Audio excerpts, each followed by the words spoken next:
প্ৰথমতে আমাৰ পৰ্যায় জিলা প্ৰশাসন, পুলিচ প্ৰশাসন আৰু চবকে ধন্যবাদ দিম যে আজি দ্বিতীয় দিনখন আমি 5টা ব্লক সম্পূৰ্ণৰূপে উচ্ছেদ অভিযান আমি সম্পূৰ্ণ কৰিলোঁ আৰু প্ৰায় 6,000 বিঘা বনভূমি বেদখলমুক্ত হ'ল আৰু মই চব আপোনালোককো বহুত ধন্যবাদ দিছোঁ।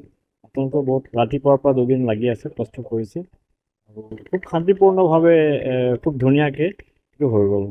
স্যাৰ কিমানমান ঘৰ উচ্ছেদ কৰিলে আপোনালোকে? ইয়াতে 1600 ষ্ট্ৰাকচাৰ আমি ভাঙিছোঁ। স্যাৰ যিখিনি মানুহ ৰৈ গৈছে, যিখিনি ন্যায়ালয়ৰ দ্বাৰস্থ হৈছিলে, সেইখিনি পৰৱৰ্তী সময়ত কিবা ব্যৱস্থা ল'ব? ডেফিনেটলি আমি ধৰক মহামাৰী উচ্চতম ন্যায়ালয়ত তেওঁলোকৰ ইয়াচিকা আছে, এতিয়া ন্যায়ালয়ে যি আদেশ দিব সেইমতে আমি কাম কৰিম।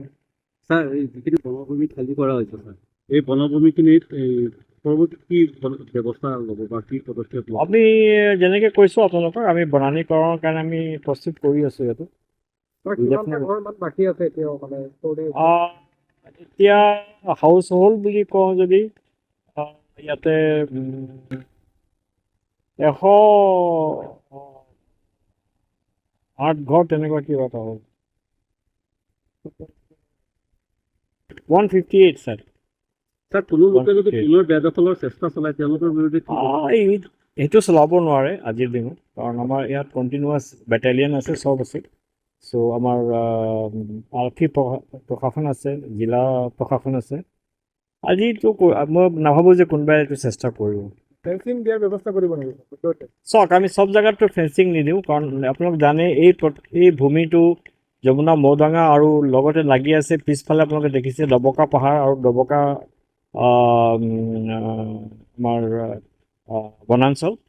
চ' সেইটো হাতীৰ জেগা আৰু কেইদিনৰ পিছত এতিয়া চাওক ঠাইটো খুব মুকলি হৈছে, আপোনালোকে চৰাইবিলাকৰ মাত শুনিবলৈ পাইছে। এতিয়া ধুনীয়া হৈ যাব, হাতীও আহিব আৰু আমি ভাবোঁ যে ইয়াত আৰু এনক্ৰচমেণ্টৰ কোনো স্কোপ নাই। কটা গছসমূহ যদি কোনোবাই নিবলৈ আহে, আৰু গছ টছ লোৱাৰ সেইবিলাকৰ কোনো হেৰি নাই। আপোনালোকে জানে যমুনা মৌদংগা যিটো আমাৰ ৰিজাৰ্ভ ফৰেষ্ট, ইয়াত টোটেল 776 হেক্টৰ মাটি আছিলে, প্ৰায় মোৰ দেন 5,500 বিঘাছ।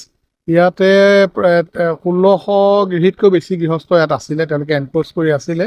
আৰু যোৱাকালিৰ পৰা আমি দুদিনীয়া কাৰ্যসূচী লৈ পেলাই ইয়াতে 5টা ডিভিজন কৰি আমাৰ বিষয়াসকলক আমি লৈ পেলাই এভিকশ্যন আৰম্ভ কৰিছিলোঁ যোৱাকালি 7টাৰ পৰা। যোৱাকালি দিনৰ গোটেই ষ্ট্ৰাকচাৰ যিমান 1600 ষ্ট্ৰাকচাৰ আমি শেষ কৰিলোঁ আৰু আজি যি গছ গছনি আছিলে এইবিলাকো অলমষ্ট এতিয়া সমাপ্ত হ'বলৈ গৈ আছে। শান্তিপূৰ্ণভাৱে হৈছে, মই ৰাইজক ধন্যবাদ জনাইছোঁ আৰু আমি আজি সন্ধিয়ালৈকে সম্পূৰ্ণৰূপে আমাৰ এভিকশ্যন শেষ হ'ল ঘোষণা কৰিম।